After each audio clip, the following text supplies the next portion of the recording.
At ito naman po tayo sa ating pagla-live.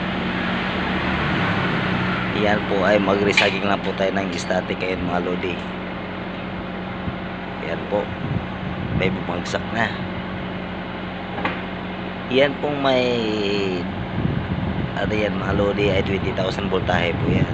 May contactor cover po yan.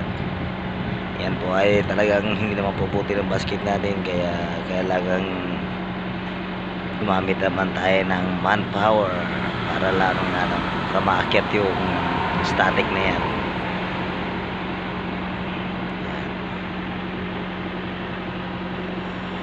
Shoutout po sa ating mga viewers dyan. Magandang tanghali po sa inyong lahat. I-permis lang po natin yung mga static